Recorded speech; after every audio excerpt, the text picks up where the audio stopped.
Olá, sejam todos muito bem-vindos. Aqui Léo Soares, entrevistador do canal Operação Policial, hoje à frente do quadro Investigação Criminal e com a nossa querida parceira, a perita Alessandra Moraes, que vocês muito bem já conhecem. Ela já fez vários casos aqui com a gente e hoje nós traremos, infelizmente, mais um caso que envolve a morte de uma moça muito jovem, de 40 anos, e o nome dela é Bruna Angleri.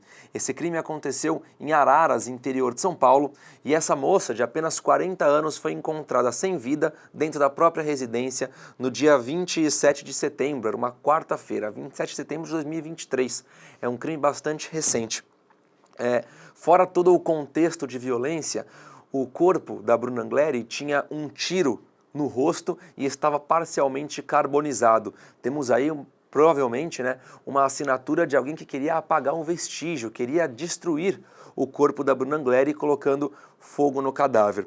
Hoje, com a doutora Alessandra, a gente vai trazer todos os detalhes desse crime, todas as informações que nós temos até o momento. Eu conversei com o assistente de acusação, com o advogado de defesa do caso, para tentar entender um pouco mais o que aconteceu com a Bruna e qual foi a motivação desse crime tão bárbaro.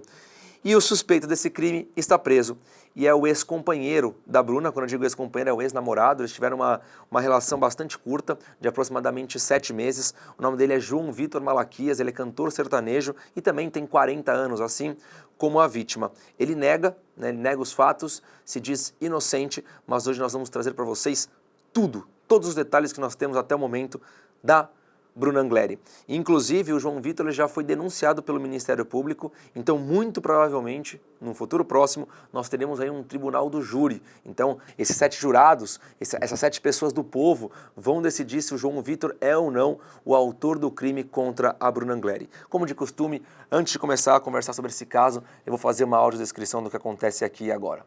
Eu sou o Léo Soares, entrevistador do canal Operação Policial, tenho cabelo curto preto, pele branca, barba e estou vestindo uma camisa polo rosa, uma calça preta e um tênis também preto. Estou sentado em uma cadeira vermelha. No centro do nosso estúdio, uma mesinha com 2 canecas. Nossa convidada, a perita Alessandra Moraes, tem cabelo curto preto, pele branca. A nossa convidada, a perita Alessandra Moraes, tem cabelo curto preto, pele branca, veste uma blusa roxa, uma calça cinza e um sapato salto alto preto. Ela também está sentada em uma cadeira na cor vermelha. Atrás de nós, uma luminária e uma grande televisão, a qual ficam passando as imagens e informações do caso que falaremos agora, que é o caso Bruna Angleri. O nosso bate-papo acontece no estúdio do canal Operação Policial. Perita Alessandra, seja muito bem-vinda a mais um caso. Infelizmente temos hoje, já é costumeiro, já é do dia a dia, falarmos aí de violência contra a mulher e morte de mulheres. Um caso de feminicídio. Bruna Angleri foi morta, foi violentamente morta, seu corpo ali tinha vários indícios, vários vestígios de que ela foi violentamente espancada, de que ela passou por ali momentos de tortura e que no final das contas, no desfecho desse caso, nós temos uma moça que foi morta. E para contextualizar esse caso Bruna Angleri, conta pra gente o que aconteceu com essa moça de 40 anos no final de setembro de 2023 em Araras. Seja muito bem-vinda. Obrigada pelo convite, Léo. É um prazer estar aqui com você. E, infelizmente, a gente vai falar de novo de mais um caso de violência contra a mulher. A gente vai falar novamente de mais uma mulher que deixa um filho, que deixa sua profissão, que deixa sua família. A Bruna era uma dentista, mãe de uma criança de 6 anos, muito amada por sua família e coordenadora do curso de pós-graduação da Faculdade São Leopoldo. Essa história começa com a relação entre Bruna e João Vitor. Eles se relacionam por 7 meses. Nesse curto período de relação, já havia um relacionamento muito problemático. Tanto é que ela tinha medidas protetivas contra ele, era um rapaz de comportamento violento contra ela. Eles se separam depois de 7 meses e ele não aceita o final desse relacionamento. Tanto é que em uma das oportunidades, ele está na casa dele, ele entra na casa dela. Tanto é que em uma dessas oportunidades, ele quebra diversos objetos na casa dela. Isso é sim uma forma de agressão, é muito diferente de você quebrar fortuitamente um objeto, esbarrar num copo e quebrar. Você atirar objetos contra a parede, quebrar as coisas na casa, dar socos na parede, já é violência sim, porque ele está mostrando o que ele vai fazer com você. E outra coisa, se a casa não é dele, não pode entrar. Não, começa daí. Em outra oportunidade, ele chega a lançar o veículo contra ela. Tá? Isso é uma ameaça de homicídio. Inclusive, né? é nessa ocasião que sai a medida protetiva, Sai a medida certo? protetiva. Ele não aceitava o final desse relacionamento. Né? E por não aceitar esse final de relacionamento, ele mata a Bruna. Ele a agride violentamente, ela tem costelas quebradas, diversas fraturas distribuídas pelo rosto, hematomas, equimoses, e ela morre com um tiro no rosto. Não suficiente, ele ainda tenta queimar o corpo dela. Né? Na perícia de local, o único móvel ali que estava queimado era a cama dela onde ela estava. Muito provavelmente ela foi morta ali naquela cama, dessa maneira extremamente violenta. Então, o autor ainda ateia fogo. Né? Aí a gente vê duas coisas. Primeiro, a tentativa de apagar os vestígios. Né?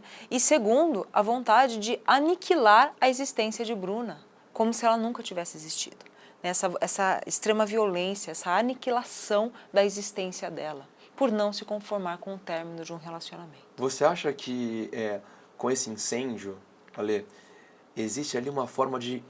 Existiria, né? Porque não deu certo, uma forma de querer sustentar um incêndio de fato culposo ou que aconteceu por forma acidental? Sim, Que pode ele ser. quisesse esconder os fatos, né? Sim, e de fato, né, o incêndio ele é prejudicial por uma série de vestígios. Quando a gente tem os vestígios muito tênues, muitas vezes o que o fogo não leva, na hora de apagar, os bombeiros acabam destruindo. Né? O que o fogo não destrói, a água acaba prejudicando. Porém, nesse caso, muitos elementos ainda permaneceram. Né? Por exemplo, uma coisa que é muito importante é o fato de não haver nenhum tipo de arrombamento na casa. Então, quem entrou ou teve acesso franqueado por ela por se tratar de um conhecido, ou tinha uma cópia da chave.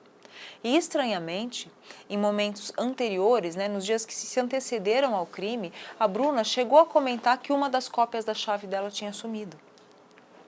Então, isso pode ter sido sim o meio de acesso, né, mediante a subtração dessa chave.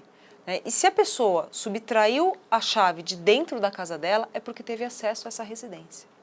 Aí a gente já pode levar em consideração um indício bastante forte de alguém que conhecia ali a rotina da Bruna, já teve acesso a essa residência em algum momento. Sim. E outra coisa, se a gente está falando de uma casa, né, que fica dentro de um condomínio de luxo, esse rapaz, ele também tinha que saber que aquele condomínio não tinha câmera em tal lugar, não tinha câmera no outro lugar. Sim, ele conhecia o local. Exatamente. Ele frequentava, isso não foi um crime fortuito. Né? Até porque os demais elementos que estavam ali no local tinham eletrônicos, a casa não estava intensamente revirada como num roubo, né? Em locais de roubo que a pessoa quer valores, principalmente numa casa de luxo, ela vai procurar nos guarda-roupas, ela vai procurar cofre, ela vai procurar tudo aquilo que for de valor, dinheiro, joias e etc. Né? Tudo aquilo que ela possa vender rapidamente. E não foi encontrado isso nesse caso. Então, o que a gente imagina, né, pelo menos com as informações que nós temos até agora dessa cena de crime, é que a intenção era matá-la. O objeto do crime ali, o objetivo do crime ali era a morte dela, a vingança, a agressão, e não um roubo. Né? Não se trata de um crime patrimonial, se trata de um crime contra a pessoa. Vou pedir à produção colocar o mapa aqui pra gente, por favor, só pra gente mostrar onde tudo isso acontece. Então vamos lá. Temos aqui o mapa do Brasil, a gente viaja ali até São Paulo, marcada como a capital. Aí nós temos Araras, interior de São Paulo, que fica aproximadamente 170 quilômetros da capital. Então é em Araras que o crime acontece. E aí nós temos o Portal das Laranjeiras, que fica no Distrito Industrial, em Araras, né, no bairro Distrito Industrial, que é o local do crime, que é onde a Bruna residia, inclusive residia com o filho de um outro relacionamento, mas o filho não estava no momento dos fatos. E aí nós demarcamos também ali Cravinhos, que é o local onde o suspeito conseguiu fugir após perseguição.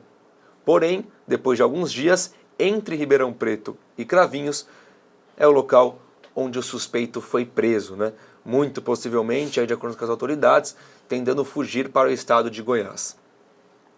Aí, Ale, vamos lá, vamos começar a falar um pouquinho da perícia, né, do caso. Sim. Quando os peritos chegam num local de crime como esse, que nós temos a cama queimada, o corpo parcialmente carbonizado, o que se faz nesse local? Porque você tem que levantar evidência, certo? Sim. A voz do perito é a voz das respostas. Né? Nós precisamos de vocês porque ninguém estava lá no momento dos fatos, a Bruna infelizmente não pode dizer o que aconteceu, então vocês recriam essa cena. O que acontece quando vocês chegam num local de crime desse? Qual é o primeiro passo que você tem que dar? Bom, a primeira coisa são os meios de acesso. Né? A gente tem que saber se houve violência, se não houve violência nas portas, nas janelas, se houve escalada, até porque tudo isso, dependendo do que aconteceu, são esses indícios que vão qualificar ou não o crime. Né? A gente vai procurar também os indícios de quem poderia ter feito aquilo. Com quais meios, né? Aquelas 7 perguntas lá do heptâmero de Quintiliano, é mais ou menos isso. Então, a gente vai procurar se houve violência sexual, se há vestígios de luta, de busca, se isso caracteriza um crime patrimonial, se não caracteriza, né? Se a arma do crime está próximo ali. No caso da Bruna, ela tinha um tiro no rosto. O estojo daquela munição estava no local? Não estava. No caso, né, até onde a gente tem as informações, o estojo não estaria ali no local. Né? Outras informações também que são muito importantes, posição e situação do corpo. Né? Há indícios de luta? Não há. O material debaixo das unhas da vítima é muito importante, porque se ela lutou com o agressor, ela pode tê-lo arranhado e, consequentemente, a gente teria DNA do agressor embaixo das unhas da vítima. Isso é muito importante. Houve violência sexual? Não houve? Como estavam as vestes da vítima? Né? Será que ela foi vestida depois? No caso de lesões, tem correspondência entre a veste e a lesão? Nós já fizemos casos aqui que a pessoa tinha lesões no tronco, porém a roupa estava intacta. Será que essa pessoa foi vestida depois, tentando simular uma segunda situação, uma situação que não houve, como nesse caso, simular um incêndio? Né? E se fosse um incêndio, o que seria muito importante a gente saber? Se no momento das chamas a vítima estava ou não viva. Isso nos aparece, né, com um fenômeno chamado sinal de Montaut, que é a presença de fuligem nas vias aéreas, principalmente no finalzinho da traqueia e começo dos brônquios. Né? E no caso dela não tinha. Tanto é que no laudo do legista, ele coloca isso. Ele diz que não havia fuligem nas vias aéreas. Isso nos indica fortemente que ela foi morta antes do incêndio. E que o incêndio foi realizado posteriormente com o intuito de ou destruir aquele corpo ou destruir todas aquelas provas. Isso nos diz muito sobre o modus operandi do criminoso.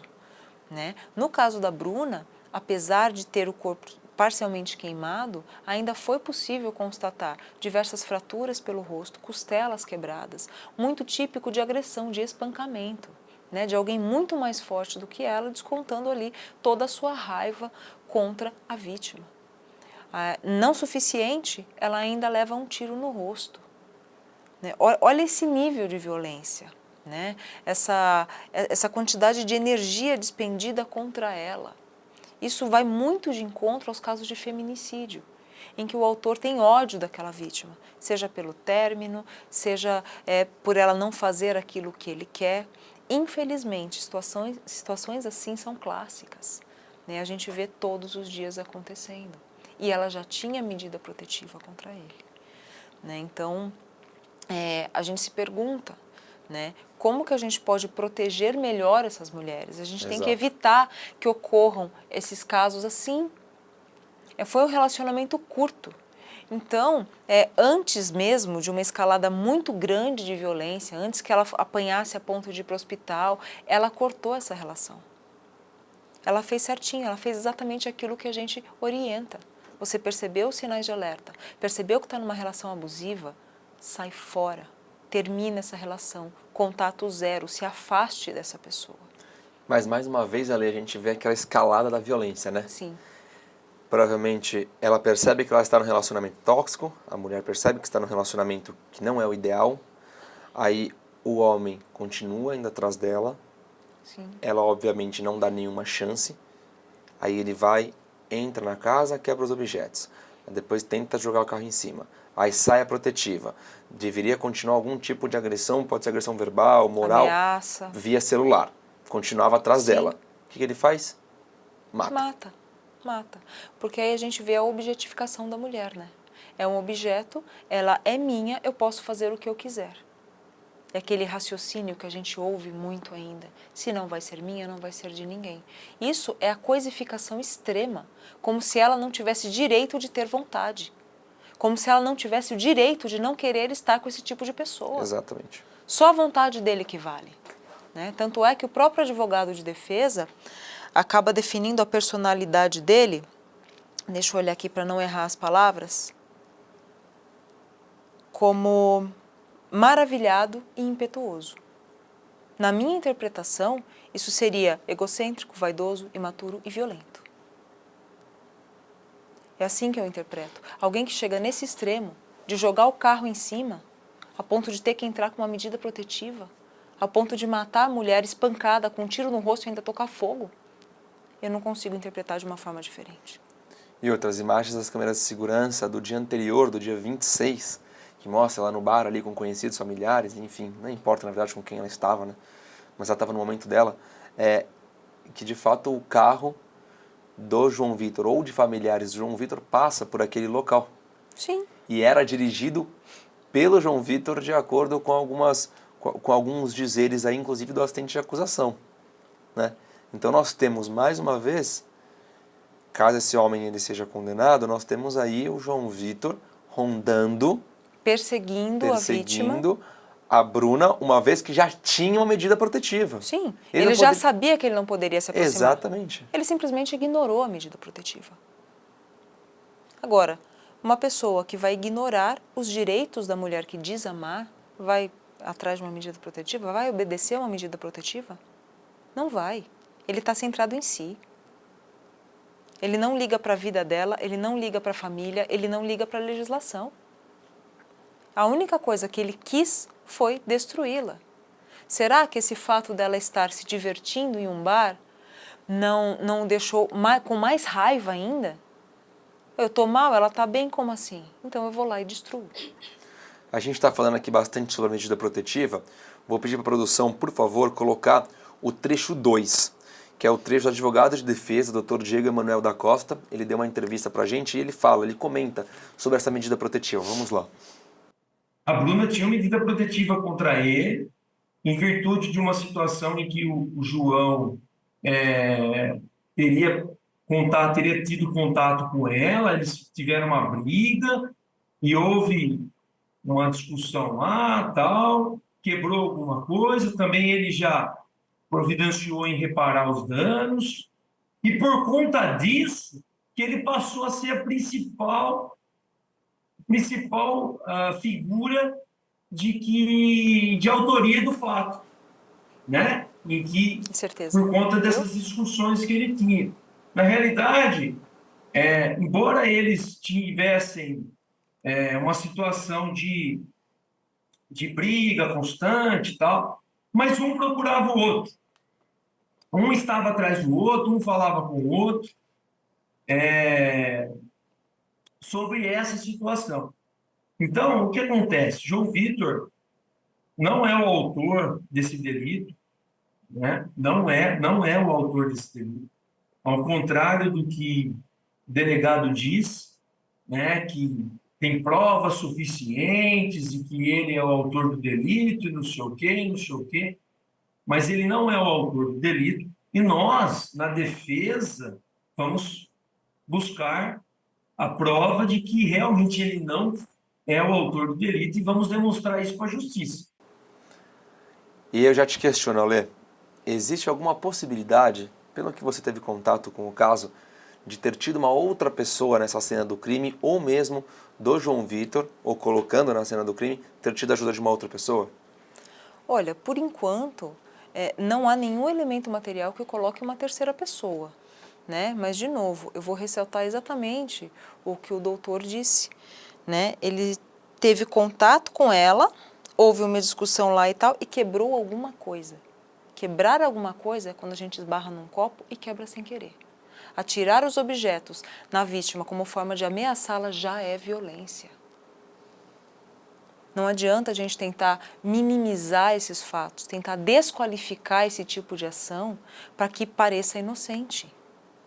Se saiu a medida protetiva, é porque as provas são robustas o suficiente para que o Ministério Público ali, a promotoria, entenda que a vítima está sob risco. Ela está sob um risco físico. Por isso que saiu a medida protetiva. Não é à toa, né? Não é à toa. Né? Não tem nenhum posto que sai distribuindo medida protetiva para quem quiser. Não é assim que funciona. Tá? Muitas vezes, em casos de feminicídio, a gente vê, principalmente a defesa dos agressores, tentar minimizar a medida protetiva e como se fosse algo banal, algo simples de ser conseguido. Ou até mesmo como se fosse fácil para uma mulher vítima chegar numa delegacia e prestar um depoimento como vítima. Isso é muito difícil. Tanto é que nas relações abusivas, uma das coisas mais difíceis é você conseguir fazer com que a pessoa se veja como de fato a vítima que ela é. Né? E mesmo depois que a pessoa percebeu isso, é outra barreira você fazer com que ela vá até uma delegacia e preste esse depoimento e preste essa queixa. A pessoa chega envergonhada, humilhada, com autoestima inexistente, a pessoa chega destruída, literalmente. Por isso que é tão difícil você acolher as pessoas que estão nesse tipo de relação.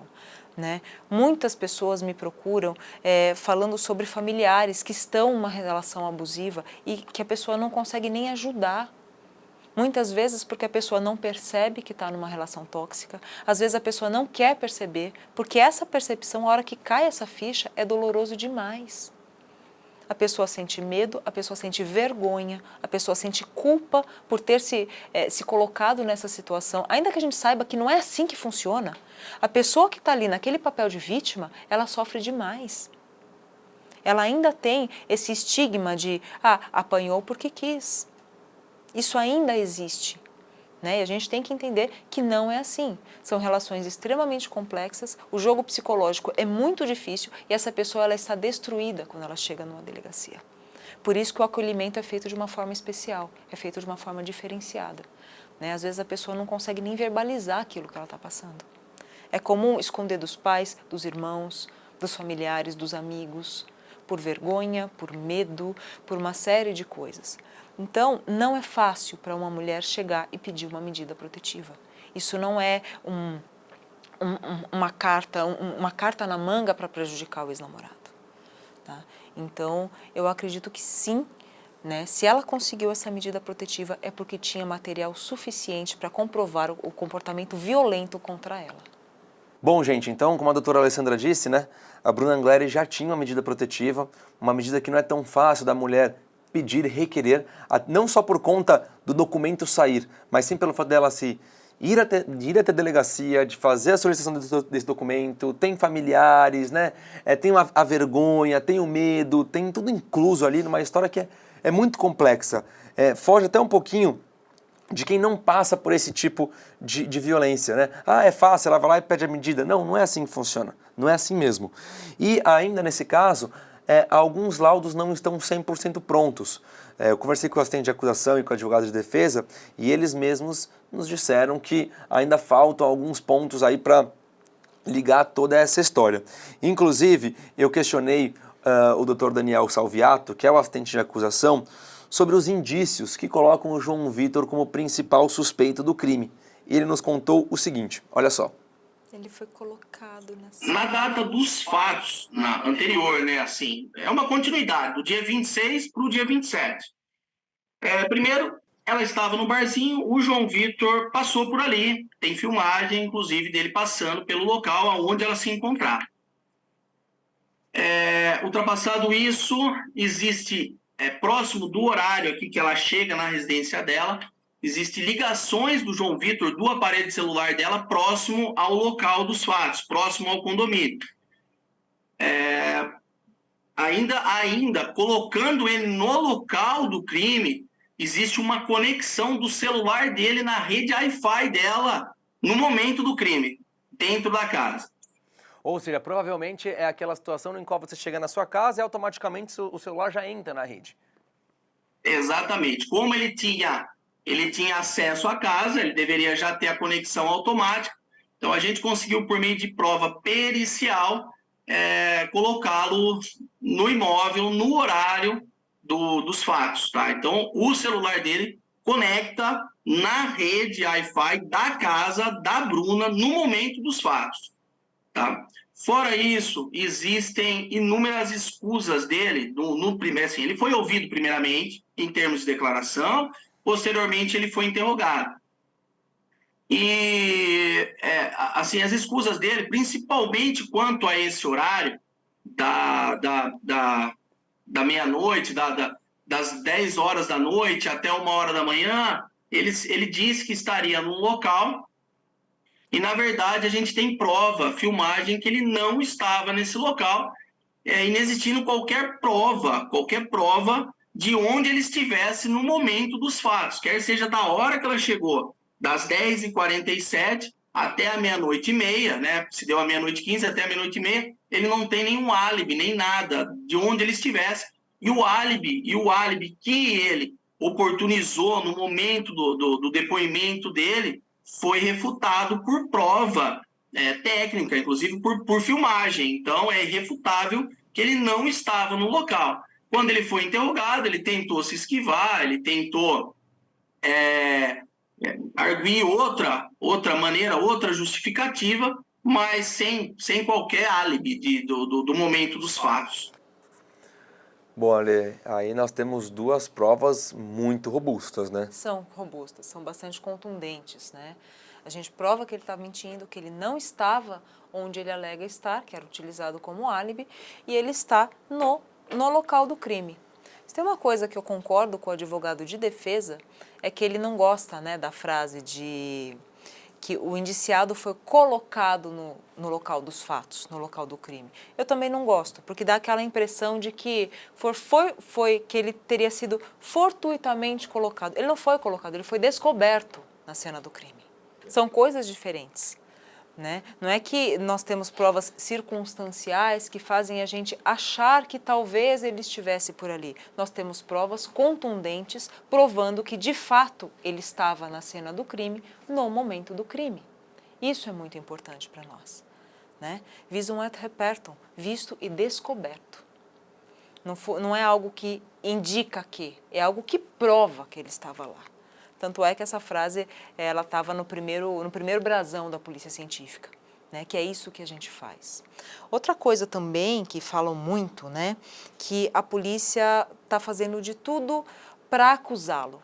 Como se a polícia, se a investigação, se as provas, tanto aquelas provas que vêm da investigação, do ML e da perícia, estivessem trabalhando para a promotoria, né? Muitas vezes até dá essa intenção, muitas vezes até dá a entender isso.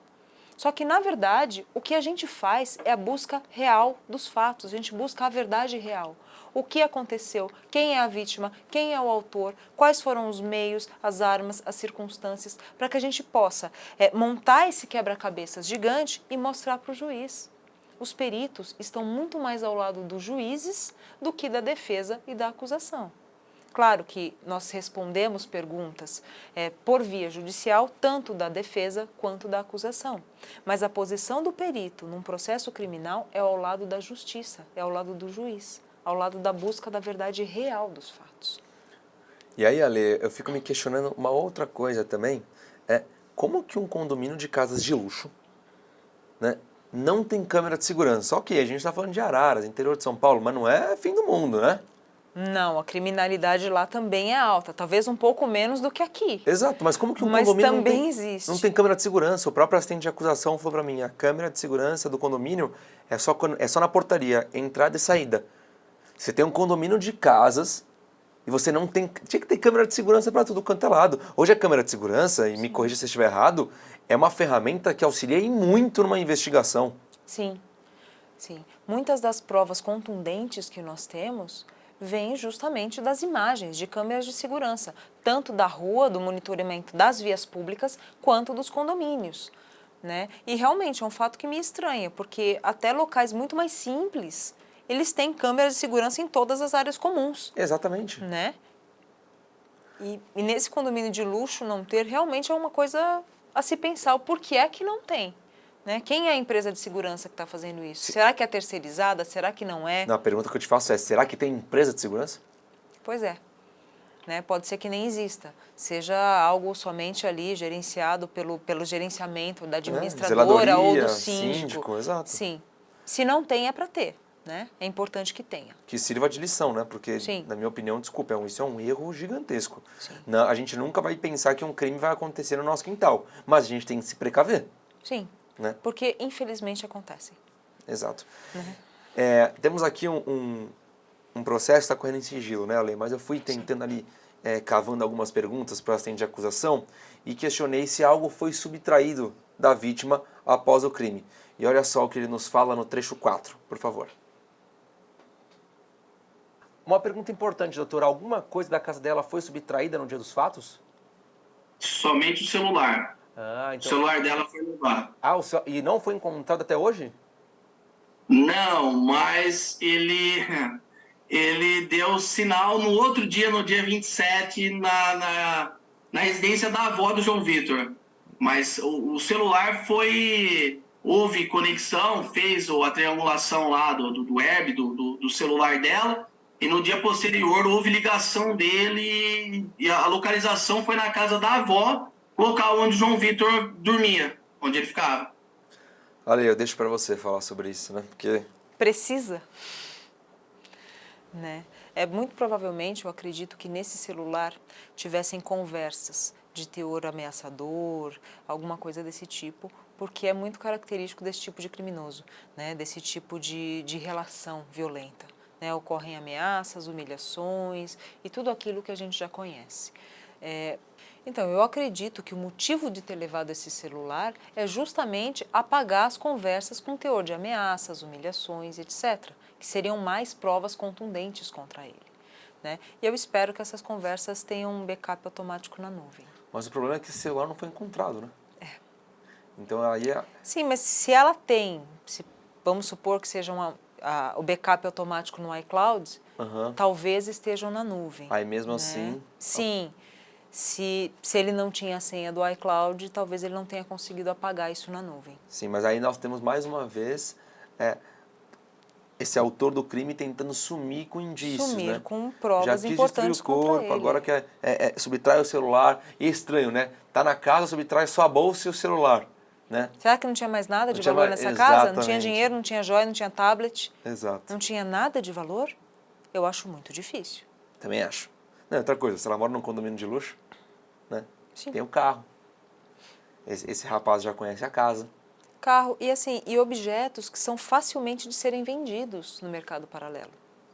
Televisão, por que não colocou todos os eletrônicos, todas as coisas de valor que ela tinha, roupas de marca, sapatos, né, bolsas? São coisas que se vende facilmente, né, no mercado paralelo aí. Isso acontece. Né? Tanto é que não é raro a gente se deparar com notícia de terem invadido casas de pessoas ricas ou famosos, atores, atrizes, e subtraírem bolsas, sapatos, né? Porque isso tem valor no mercado negro.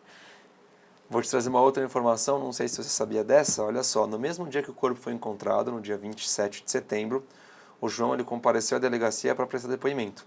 Ele foi ouvido, teve o celular apreendido, obviamente para a perícia, e por falta de provas foi liberado. Mas o celular que ele entregou durante esse depoimento não era o celular que ele usava no dia a dia. Ah, será que ele se confundiu? Era um outro celular. Olha só. Mas aí é uma circunstância, mas é uma circunstância que vai contra o João Vitor novamente. Né? Percebe que cada vez que ele tenta limpar a barra dele, ele se complica mais. Está ficando pior. Né? Também teve o momento da perseguição, né? Que ao se deparar perseguido pela polícia, ele abandona o carro e corre, né, para o canavial. Então, uma pessoa que não deve nada, a pessoa para. Se entrega, se explica. Não, né? Polícia mandou parar, você para, Exato. né? Você não deve nada e para tranquilamente. O máximo que você vai fazer já é pegando os documentos ou abrindo o documento do veículo, alguma coisa desse tipo. Para nessa imagem para mim, Murilo, por favor. Olha só, você trouxe para a gente nessa situação. No dia 6 de outubro, alguns dias após o fato, a prisão temporária é decretada pela Justiça. E então, a partir desse momento, o João Vitor é considerado foragido, certo? E aí acontece essa perseguição, ele consegue abandonar o carro e foge. E ele posta isso nas redes sociais logo após essa ocasião. Pessoal, a todos que estão me enviando mensagens e por toda a repercussão, decidi fazer essa nota. Desde o dia que prestei depoimento, venho sendo ameaçado de diversas formas. Não podia mais sair na rua ou ficar na minha casa, pois até a minha família estava correndo risco de vida. Conforme todos sabem, o processo está em segredo de justiça e até à noite não tinha qualquer decisão judicial que impedisse minha saída da cidade de Araras. Então, tinha decidido passar alguns dias fora e caso mudasse algo no processo, eu retornaria. Tanto é que levei as minhas coisas, algumas roupas, meu violão para tentar trabalhar, fui pela pista, passei pelos pedágios, pois não estava fazendo nada errado. Fiquei sabendo do pedido de prisão através das redes sociais, já que nem meu advogado tem acesso a isso. Quando vi a polícia dando sinal, fiquei desesperado, com medo e saí correndo, pois os posts, os comentários e as mensagens eram muitas. Então, se realmente existir um pedido de prisão, vou me entregar e continuarei ajudando em tudo para solucionar esse caso. Antes da gente falar sobre isso, olha, eu quero reforçar uma coisa aqui que a gente fala bastante no nosso canal, tá, gente? A família do João Vitor nada tem a ver com isso. Tá? Então, ataques a familiares, ataques a filhos, ataques a amigos, não justifica, tá? Por favor, não façam isso. Os próprios delegados dos casos, aí, dos milhares de casos que nós trazemos para vocês, eles falam bastante sobre isso. Não ataquem os familiares, não façam possíveis linchamentos contra amigos ou conhecidos de um suspeito ou de uma pessoa que já está presa, porque eles não têm nada a ver com o caso. E muitas das vezes eles também são vítimas nesses casos terríveis que nós falamos aqui. Agora vamos falar sobre isso, Alê. Olha, Léo, complementando isso que você está falando, por todo o perfil da família do João Vitor, né? Por tudo aquilo que a gente conseguiu levantar, principalmente a partir do advogado de defesa, eu imagino que eles devam estar sofrendo muito. É uma família que já está devastada. Não dá para a gente bater mais. Eles são vítimas disso também. Eles também estão sendo vítimas do ato do João Vitor. Exatamente. Imagina como está a avó. Ele morava com a avó. Imagina como está essa família. Está destruída, está destroçada. É um rapaz jovem, de 40 anos. Um rapaz jovem, por uma série de motivos, né? Primeiro, por um rapaz jovem, muito amado, ter cometido uma atrocidade dessas. Segundo, por ter acabado com a vida dela e a vida dele. Então, a família já está numa situação muito difícil, né? Ataques à família não fazem o menor sentido. É só selvageria, é vontade de vingança. Exato. Né? Então, se é para direcionar alguma coisa, que seja direcionado à pessoa certa, que é ele, no caso de condenação. Né? A única pessoa que tem alguma coisa a ver com isso é ele, é o autor dos fatos. O pai, a mãe, a avó, os amigos, os irmãos não tem absolutamente nada a ver com isso. Tá? Isso é muito importante que a nossa audiência tenha plena convicção, né? Tenha isso com muita clareza. Tá? Agora, em relação às alegações dele no post, ele está um pouquinho confuso, né? Porque ao mesmo tempo que ele diz que vai se entregar, a hora que ele vê a polícia, ele foge, né? Ficou um pouco confuso isso.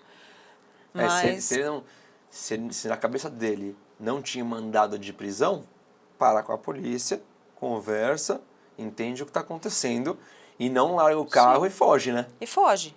Né? Houve até uma certa perseguição, colocando em risco, inclusive, as outras pessoas que estavam na via pública. Exatamente. Né? Porque as viaturas perseguindo um carro descontrolado é risco para todo mundo. Para a polícia, para o acusado. Exato. E para as pessoas que nem estão sabendo do que está acontecendo. Quantos e quantos casos a gente vê que tem um acidente durante uma perseguição? Sim, do veículo perseguido entra na contramão, passa por cima de uma calçada, né? Então, eu vejo sim uma intenção de fuga. Eu não estou dentro da cabeça dele para entender essa motivação real, tá? Mas pelo comportamento, a gente imagina que ele tentou fugir da polícia, né? Ele tentou apagar diversos vestígios. Ele estava o tempo inteiro tentando escapar da punição por esse crime. Então a fuga não seria uma surpresa para nós. Mas aí chegamos no dia 8 de outubro, né, Ale? No qual o João Vitor é preso em um posto de combustível entre Ribeirão Preto e Cravinhos, que nós mostramos aqui no mapa. De acordo com as autoridades, ele tentava fugir, né, poderia fugir para o estado de Goiás, e de acordo com o advogado de defesa, ele estava indo para Goiás para fazer um show sertanejo, até porque ele continuou com a sua vida profissional da mesma forma. Né? Aí só as evidências, enfim, o próprio processo, uma possível sentença vai poder mostrar de fato, né, o que ele estava fazendo Se naquela ele região. estava indo para um show, tá fácil de provar. Tem um contrato, tem um contratante, né? Tem ligação, tem e-mail, tem uma Exato. conversa de WhatsApp. Então, esse ponto do processo, se é fuga ou se é show, tá fácil de provar. Vou pedir à produção colocar o trecho 1, porque nós falamos aqui sobre a possibilidade de ter uma outra pessoa na cena do crime, ou dele Sim. ter sido ajudado. O advogado de defesa, obviamente, acredita muito na absolvição do João Vitor, e ele comenta sobre um laudo de DNA que ainda não foi finalizado. Coloca pra gente, por favor. Eu acho que muita coisa poderia mudar no caso, né? Até porque é, entendemos que a cena do crime estaria somente duas pessoas, mas será que estavam somente duas pessoas nessa cena do crime? Então é isso que eu falo. E o laudo de DNA seria muito importante, porque é material genético colhido, né? Então, qual seria esse material genético colhido? Será que havia alguma coisa que foi atribuído junto com a Bruna, que pode indicar algum vestígio dessa pessoa que teria matado a Bruna? Então, são provas fundamentais, né? Além do mais, as provas, ela precisa seguir um certo requisitos de produção.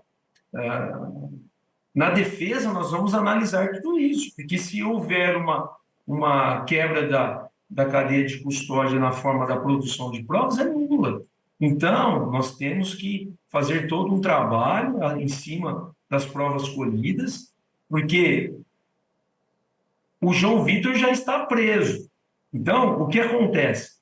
A cidade pediu uma resposta, a polícia trouxe essa resposta na prisão do João Vitor. Só que o João Vitor, será que é o autor do homicídio da Bruna?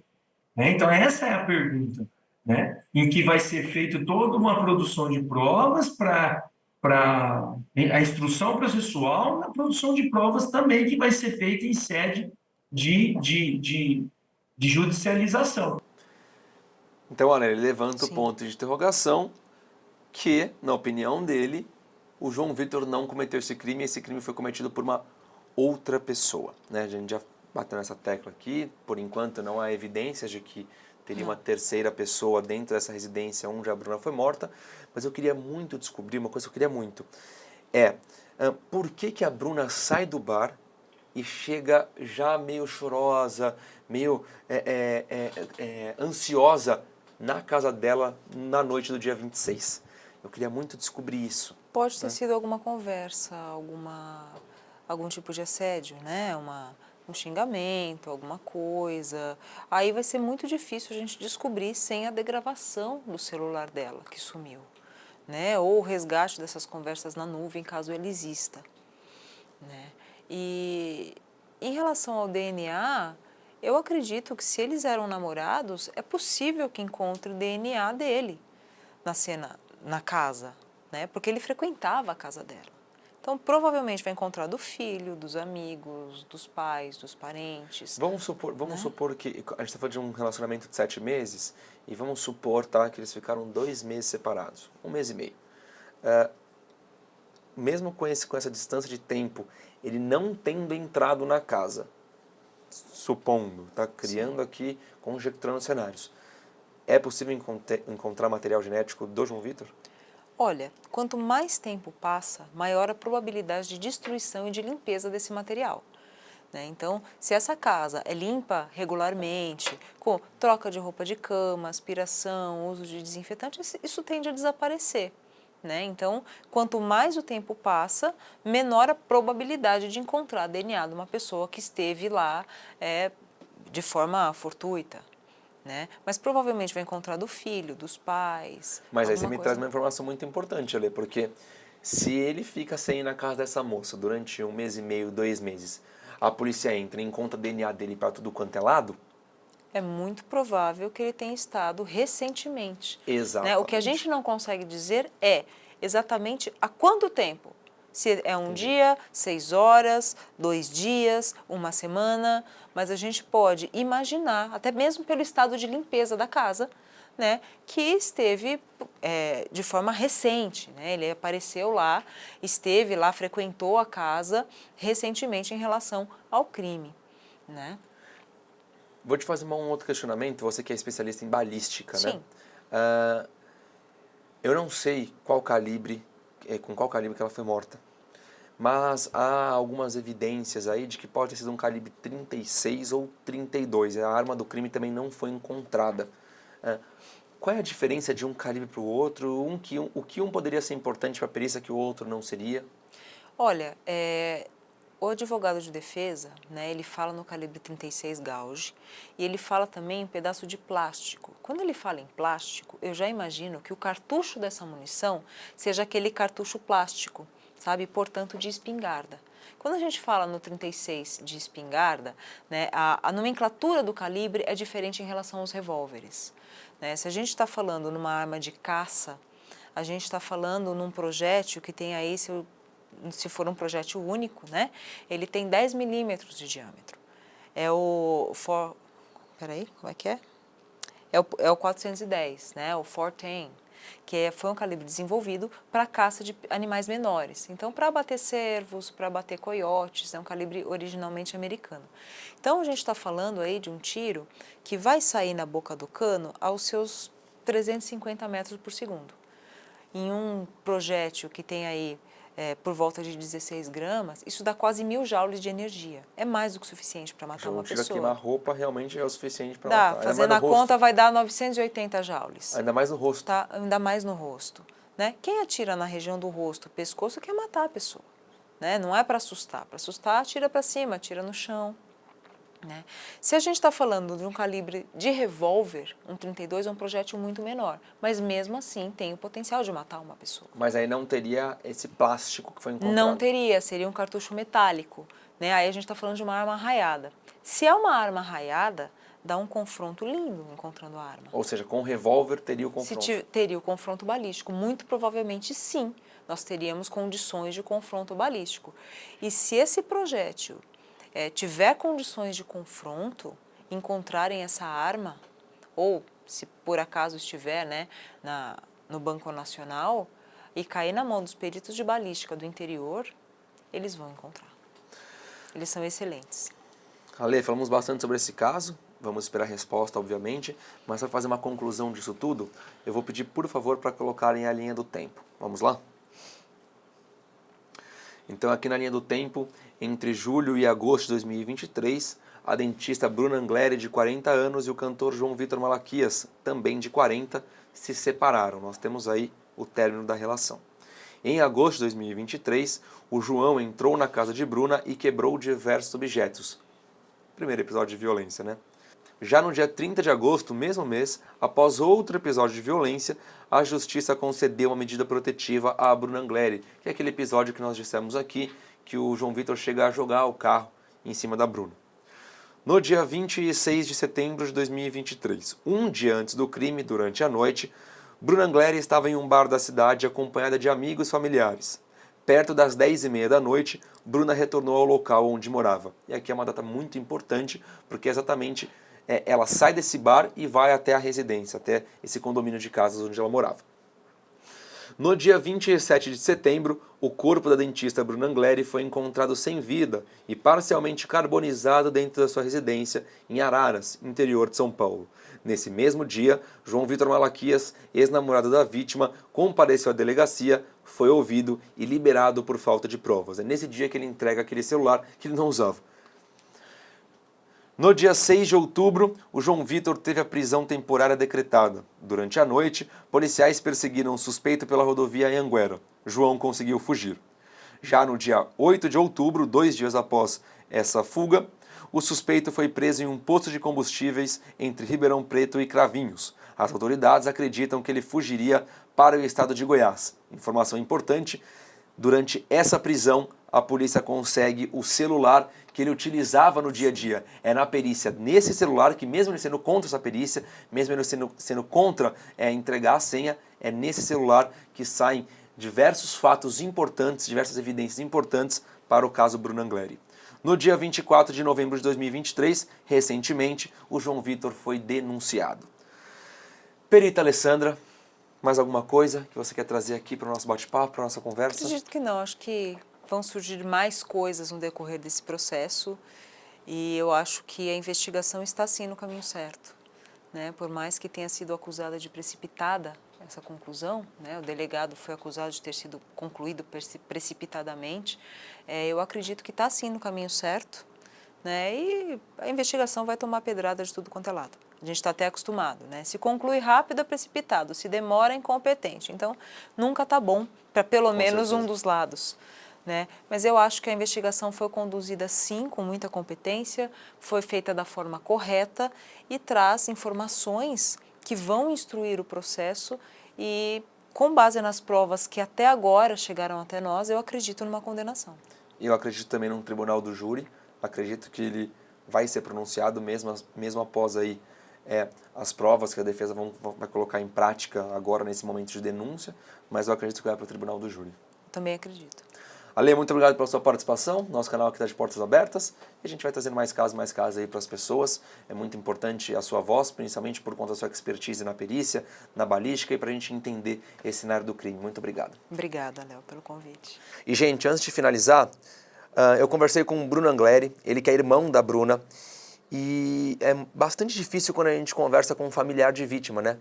E ele nos contou coisas bastante importantes do dia dos fatos. Olha só o que ele nos diz. A Mandique, já sabendo do que acontecia com a minha irmã, ligou para minha mãe. Ô, Ivone, sua filha não veio trabalhar hoje. Aconteceu alguma coisa? Ela sempre quando falta ou atrasa, ela avisa. E hoje não fez nada. Aí o que minha mãe fez? Pegou e foi no condomínio. O porteiro liberou ela, porque ela ligava, não atendia nada, liberou ela. Ela desceu na casa. E isso... Ela ligou pro ex-marido dela, ó, Thiago, vai lá também e tal, a Bruna não foi trabalhar, eu tô preocupada. Aí ele tava subindo, minha mãe chegou primeiro tudo e minha mãe viu que a porta tava destrancada, tava encostada tudo, mas tava sem a tranca. Minha mãe abriu a porta assim, na hora que abre a porta assim, ela viu a porta do quarto da minha irmã que tava... Sabe quando pega fogo, fica preto em volta da porta? Sim. Tava assim a porta. Aí minha mãe fala que na hora que ela abriu a porta, assim, minha irmã tava na cama, deitada. Ou seja... Então, a primeira pessoa que viu foi minha mãe. Aí depois foi meu ex-cunhado. Aí só, meu pai não... Hoje eu falo, graças a Deus, meu pai não viu nada também. A primeira pessoa que tem acesso ao corpo da sua irmã é a sua mãe. Minha mãe foi a primeira pessoa que viu. É uma mãe que encontra a filha sem vida. A última imagem da minha irmã foi minha irmã na cama pra minha mãe. Difícil, né, gente? Difícil. Imagina o que se passa na cabeça dessa mãe quando ela encontra a sua filha sem vida dentro da própria casa da filha. Mas de antemão eu quero agradecer aqui aos familiares da Bruna, em especial ao Bruno, que nos concedeu essa entrevista. E quero agradecer também à perita Alessandra Moraes. Muito obrigado pelo nosso bate-papo, muito obrigado pela nossa entrevista. O nosso canal aqui continua de portas abertas para recebê-la novamente. Bom, gente, hoje eu conversei com a perita Alessandra Moraes e uma última informação bastante importante que eu recebi agora há pouco do assistente de acusação do caso é que durante as entrevistas individuais que eu fiz com as partes do caso Bruno Angleri e também aqui durante o meu bate-papo com a perita Alessandra Moraes, eu disse que o João Vitor Malaquias, o principal suspeito que está preso, tem 40 anos, assim como a vítima tinha. Mas isso não é verdade, tá? O João Vitor Malaquias, ele tem 28 anos. Ele é 12 anos mais novo do que a Bruno Angleri. Então, todas as entrevistas que vocês ouvirem, que eu disse que o João Vitor tem 40 anos, não é. Ele tem 28 anos, então eu preciso fazer essa reformulação aqui junto com vocês, certo? Muito obrigado a todos, mais uma vez muito obrigado à perita Alessandra. Hoje nós trouxemos aqui o caso da dentista Bruno Angleri, uma vítima aí de 40 anos que foi encontrada sem vida no dia 27 de setembro de 2023, dentro da sua própria casa, em Araras, interior de São Paulo. Mais uma vítima de feminicídio, mais uma vítima de assassinato cruel, assassinato brutal. E que fica aqui todo o meu carinho, todo o meu sentimento, que Deus possa confortar o coração da família Angleri. Fica aqui também meu muito obrigado ao assistente de acusação e ao advogado de defesa que nos concederam a entrevista, e nós traremos atualizações desse caso para vocês. E que de fato o criminoso seja punido pela justiça, que a justiça possa pelo menos entregar uma sensação do que é justiça para essa família. Muito obrigado a todos vocês, eu fico por aqui, as nossas redes sociais estão à disposição, assim como o nosso e-mail op@medialente.com.br. Um abraço, até a próxima. Tchau, tchau.